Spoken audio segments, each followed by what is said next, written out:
आज जो हमारे गेस्ट है यहां पर बैक स्टेज पर, उनकी जो एनर्जी है वो नेक्स्ट लेवल है। वो इंडिया के सबसे पॉपुलर मोटिवेशनल स्पीकर्स में से एक हैं। Please give an energetic and warm welcome to the one and only Sonu Sharma.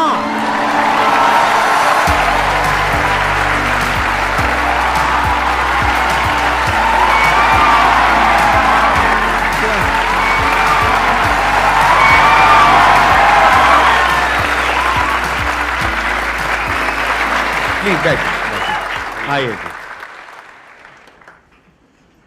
सबसे पहले तो गुस्सा है इन पे बहुत ज़्यादा। क्या गुस्ताखी हो गई सर? देखो, ऐसा होता है कि आपके जो ऑडियंस है ना, वो आपको बार बार प्रेशराइज कर रहे हैं। आप वहाँ गए, आप वहाँ क्यों नहीं जा रहे? अरे मैंने कहा अच्छी बदमाशी नहीं जाते हम। तो नाक में दम कर दिया लोगों ने आपकी वजह से। आना ही पड़ा। मतलब इतने मैसेज, अब तो 2-3 दिन से तो धमकी वाले भी आ रहे हैं, जाओगे कि नहीं जाओगे।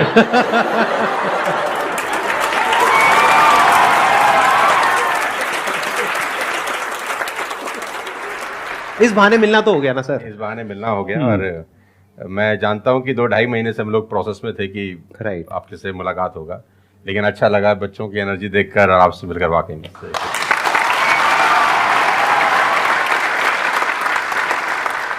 अब बताइए कौन है जो इनसे कुछ क्वेश्चंस पूछना चाहते हैं? मेरा क्वेश्चन ये है कि जब आपका लाइफ का एक स्ट्रगलिंग फेज था तो उस टाइम पे आपको गिव अप करने का फीलिंग आया होगा, तो उस फीलिंग को हमें कैसे टैकल करना है या फिर आपने कैसे टैकल किया? देखो, जब आपका वाई बहुत क्लियर होता है ना, तो आप गिव अप कभी भी नहीं करते। कोई भी चीज क्यों करना है, ये सबसे इंपॉर्टेंट रोल प्ले करता है। There is a book by Simon Sinek called learn your why, कि आप कोई भी काम क्यों कर रहे हैं, है ना। तो अगर आप उस किताब को पढ़ेंगे ना, तो आपको बहुत सारी चीजें सीखने को मिलेंगी। वाई बहुत इंपॉर्टेंट है। मतलब अगर आपका वाई क्लियर है ना, तो कोई भी ऑब्स्टिकल गिराने के बाद, आप गिरने के बाद, नीचे गिरने के बाद आप अपने आप उठ खड़े हो जाते हैं। तो वाई स्ट्रांग होना चाहिए, और वही लोग उठने ही खड़े होते हैं जिनका वाई स्ट्रांग नहीं है। मैं एग्जांपल देके समझाता हूं आपको। अब फॉर एन एग्जांपल मैं आपको वुडन स्ट्रोक दूं, 2 फुट जिसका विड्थ हो और 30 फीट जिसका लेंथ हो, और आपको बोलूं मैं यहां से वहां आपको ट्रेवल करना है उसके ऊपर चल के, और मैं आपको 10,000 रुपये दूंगा, तो आप चल लेंगे बहुत आराम से। आप सवाल को ट्विस्ट करते हैं। अब उसी फट्टे को मैं 100 माले की 2 बिल्डिंग के बीच में लगा दूं, अब आप चलेंगे? लेकिन मैं अगर आपको अभी भी चलवा दूं तो आप अभी भी चलेंगे। अगर आपको पता हो कि दूसरी बिल्डिंग में आपकी बेटी है और उस बिल्डिंग में आग लग गई है, और मैं आपको 1 रुपया भी नहीं दूंगा, फिर भी आप चलेंगे? बिकॉज आपका वाई क्लियर है। जब जब आपका वाई क्लियर होता है ना, तो कोई भी ऑब्स्टिकल, कोई भी गिरावट आपको कभी रोक नहीं सकती। लेकिन जब वाई क्लियर नहीं होता, तो छोटी सी छोटी ऑब्स्टिकल भी आपको वापस ले जाती है जहां से आपने जर्नी स्टार्ट किया होता है। वाई इंपॉर्टेंट है।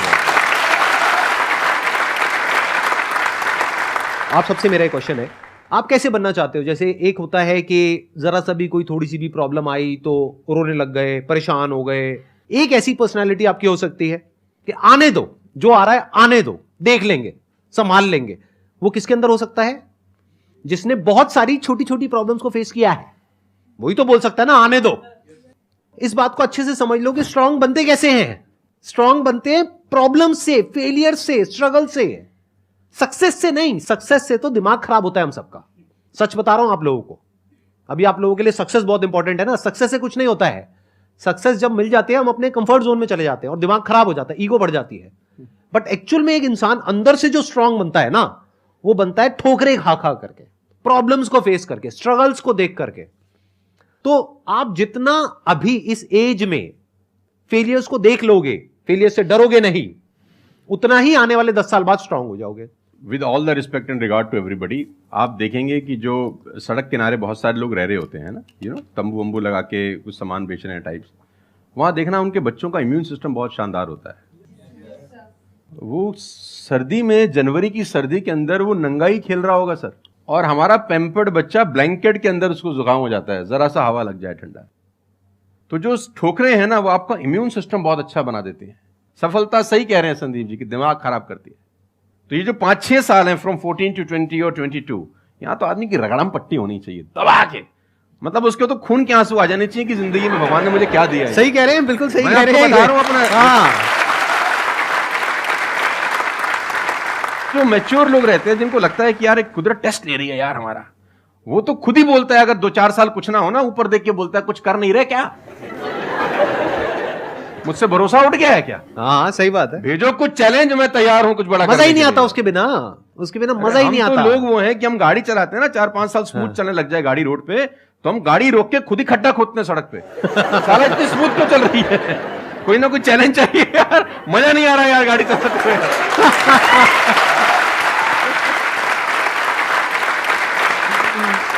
तो चैलेंजेस आपका इम्यून सिस्टम बहुत अच्छा करती हैं, और मेरे हिसाब से 14 और 20 साल का जो एज है, इसमें तो खूब पिटाई होनी चाहिए आदमी की, खूब रगड़ा पिट्टी होनी चाहिए, ताकि उसका इम्यूनिटी एक बार अच्छी हो जाए, बाकी का उसका जो 60-70 साल का जिंदगी है ना, वो लोहा हो जाता है।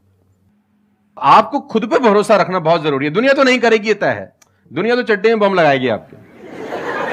हाँ, तकलीफ ये नहीं है कि चड्डे में बम लगाएगी, तकलीफ ये है कि रिमोट भी अपने हाथ में रखेगी जब मन करे। हाँ, जब मन करेगी वो ठास। सही दुनिया बात पे है। भरोसा नहीं करेगी, ये तय है। लेकिन अगर आपने भी भरोसा नहीं किया अपने ऊपर, तो मुझे लगता नहीं है कि वो ऊपर जाएंगे तो वो खुश होगा। वो कहेगा मैंने क्या बना के भेजा था यार, तुमने साला खुद पे ट्रस्ट नहीं किया यार।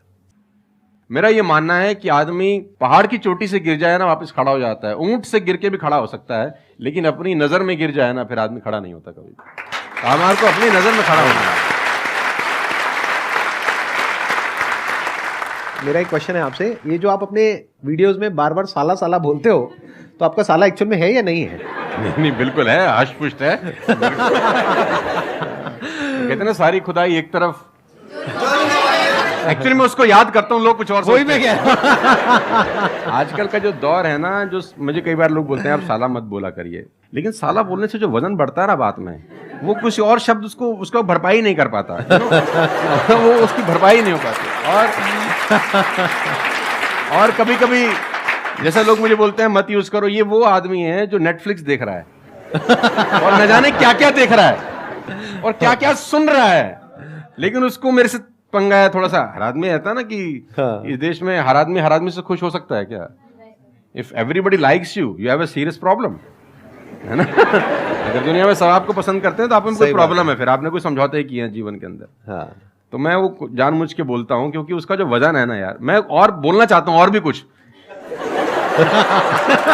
लेकिन रोक लेते हो।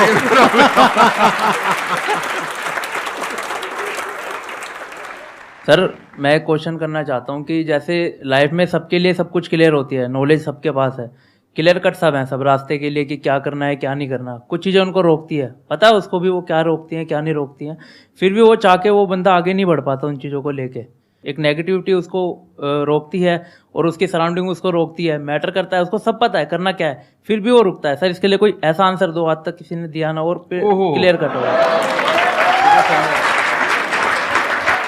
भगवान कृष्ण पांडवों के तरफ से गए 5 गांव मांगने हस्तिनापुर, शांति प्रस्ताव लेके गए कि 5 गांव आप पांडवों को दे दो, बड़े संतोषी हैं, वो लड़ाई वड़ाई नहीं करेंगे और पूरी महाभारत टल जाएगी, खत्म, कोई दिक्कत नहीं है। तो दुर्योधन ने बोला कि सुई के नोक बराबर भी जमीन नहीं दूंगा।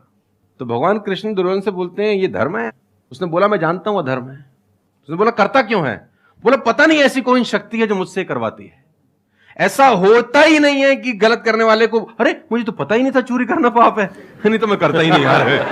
पता होता है। वो कहता पता नहीं ऐसी कौन सी शक्ति है जो मुझसे गलत कराने को मजबूर करती है और मैं करता जाता हूं।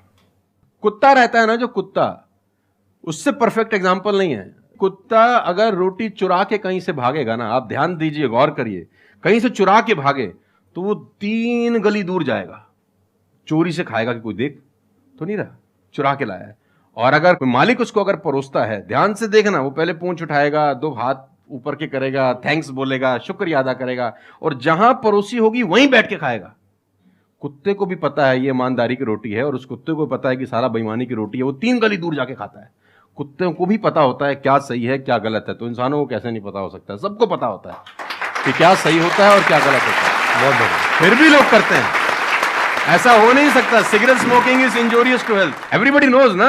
अब वो 40 साल तक साला चेन स्मोकिंग कर रहा है और उसके फेफड़े खराब हो गए, डॉक्टर ने बोला भाई तेरी वारंटी खत्म है, तू विल शील लिख ले, तू जाने की तैयारी कर ले।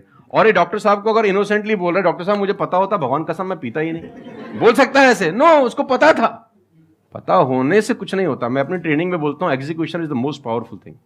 आपको सब पता है, सुबह सैर करने से सेहत अच्छी रहती है, हर किसी को पता होता है। गरीब भी कर सकता है, अमीर भी कर सकता है, चप्पल है तो भी कर सकता है, नाइकी का जूता वाला भी कर सकता है, लेकिन फिर भी नहीं करता ना।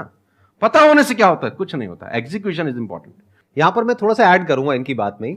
अब इस प्रॉब्लम को सोल्यूशन क्या है? जैसे फॉर एग्जांपल, एक बार आपको सिगरेट की लत लग गई, तब अगर आप एक क्वेश्चन पूछोगे तो आपके लिए सिगरेट को छोड़ना, अगर मानो आपको 10 साल हो गए सिगरेट पीते हुए, अब एकदम से सिगरेट को छोड़ना बहुत ही मुश्किल है। मैं बोलता हूं आसान है, लेकिन इतना आसान नहीं है, क्योंकि बायोलॉजिकली आपकी जो ब्रेन है वो मांगेगी उस चीज को। अब सिर्फ साइकोलॉजिकली आप क्रेव नहीं कर रहे सिगरेट के लिए, बायोलॉजिकली भी वो क्रेविंग उठेगी अंदर से। जैसे भूख लगती है, प्यास लगती है, वैसे ही निकोटिन मांगेगी आपकी जो ब्रेन है। तो इसका सोल्यूशन क्या है? जब भी कोई गलत काम करने की शुरुआत कर रहे हो, आपको पता है कि वो सही है गलत है, तभी आपने क्वेश्चन पूछा, आपको पता है कि मैं यहां पर गड़बड़ कर रहा हूं। अब वो गड़बड़ क्या हो सकती है? टाइम खराब कर रहा हूं।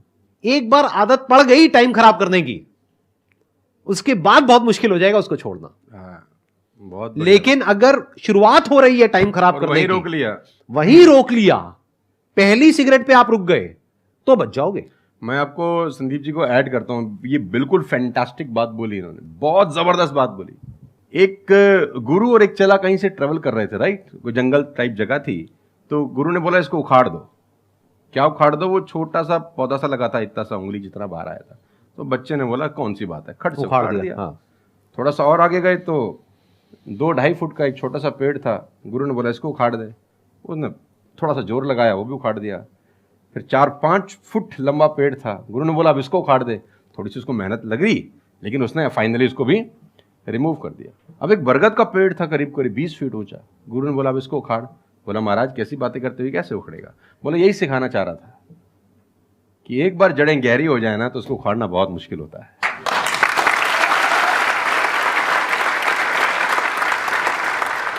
मेरा क्वेश्चन ये है कि जैसे कि हम पढ़ते हैं, मैं आजकल ये हो रहा है कि हम मैक्सिमम, हमारा फोकस ये होता है कि हम पढ़ेंगे और ये चीज़ मतलब जॉब करेंगे। लेकिन ये होता है कि जब वो नहीं होता हमारे से, तो हमें मतलब हमें कुछ बड़ा सोचना चाहिए कि हाँ अब इससे भी बड़ा कुछ हो सकता है, मे बी वो ना हो, कुछ बड़ा, मतलब अपनी थिंकिंग को कैसे बढ़ाएं, वॉश करें। देखो, ये जो सोच है ना कि मुझे पढ़ना है और फिर मुझे जॉब चाहिए, ये सोच ही गलत है। अगर आप मुझसे पूछोगे तो मेरे स्टैंड पॉइंट से सोच पता है क्या होनी चाहिए? इतना तगड़ा इंस्ट्रूमेंट हमको मिला हुआ है, ये जो ह्यूमन बॉडी है, इसको एक इंस्ट्रूमेंट की तरह देखो। कितना कमाल का इंस्ट्रूमेंट है, क्या ब्रेन है हमारे पास में, क्या थिंकिंग पावर है, क्या एबिलिटीज है। इसको हम यूज कर रहे हैं किस लिए? सर्वाइव होने के लिए। सर्वाइव तो जानवर भी कर जाते हैं, उसमें क्या बड़ी बात है? तो नॉलेज को यूज करो, यानी एजुकेशन को यूज करो कुछ क्रिएट करने के लिए। माइंडसेट को चेंज करो। अभी क्या एज है? 20 साल, 22 साल। अभी सोचो कि मैं अपनी पूरी लाइफ को क्रिएट करने वाली हूं। 20 साल, 30 साल, 40 साल, 50 साल, अभी पूरी लाइफ पड़ी है। उसको कैसे क्रिएट करना चाहते हो आप? कैसी लाइफ चाहते हो आप? उसको क्रिएट करो और उस नॉलेज को, उस एजुकेशन को यूज करो उसको क्रिएट करने के लिए। अगर एजुकेशन सिस्टम से वो नॉलेज नहीं मिल रही है तो बाहर से ले लो। इंफॉर्मेशन एज बोलते हैं इसको। इंटरनेट पे भरी पड़ी है नॉलेज, नॉलेज की कहां कमी है? और अपने दिमाग को खोलो। सिर्फ ये लाइफ नहीं है कि मैंने यहां से ये पढ़ाई करी, उसके बाद में मुझे जॉब लग गई तो मैं सक्सेस हूं, जॉब नहीं लगी तो मैं फेलियर हूं। अरे नहीं, वो समय गया। आज अनलिमिटेड ऑप्शंस है। फिर भी अगर हम ऐसी बात करते हैं तो इसका मतलब क्या है कि अभी हमारा दिमाग खुला नहीं है, दिमाग बंद है। बोलते हैं ना, mind is like a parachute, it can't work unless it's open. तो दिमाग को खोलो, देखो दुनिया में क्या क्या हो रहा है। Job is not the only way to make money, there are lot of ways to make money. You must have that capability to create something of value for the society, for the world. अगर आप ऐसा कुछ कर सकते हो तो दुनिया तैयार है आपको पैसा देने के लिए। आप इसको ऐसे देखो, मैं आपसे एक क्वेश्चन पूछता हूं। आपकी लाइफ में मानो कोई बहुत बड़ी प्रॉब्लम है और वो किसी पर्टिकुलर प्रोडक्ट से या सर्विस से सॉल्व हो जाती है, आप पैसे दोगे या नहीं दोगे? देंगे। दोगे ना? तो और लोग भी तो आपको देंगे। इसी को तो बिजनेस बोलते हैं। मेरा एक वीडियो है, अगर टाइम मिले तो देखना, कि इस दुनिया में जंगल का शेर बनना, सर्कस का नहीं। शेर तो सर्कस में भी रहता है ना।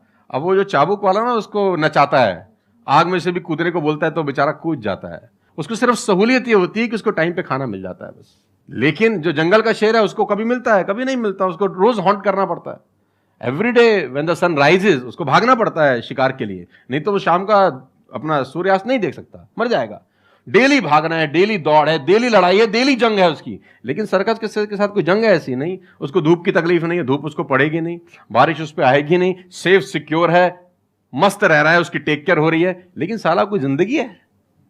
बच्चे भी पूंछ पे हाथ लगा के चले जाते हैं जब पूंछ बाहर घूम रही होती है।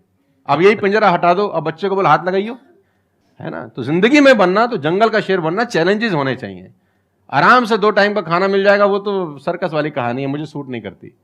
जंगल में रहे, खाना मिलेगा नहीं मिलेगा लेकिन शान से जिएंगे। 100 साल की नालायक जिंदगी से 30 साल की साले शानदार जिंदगी ज्यादा अच्छी है।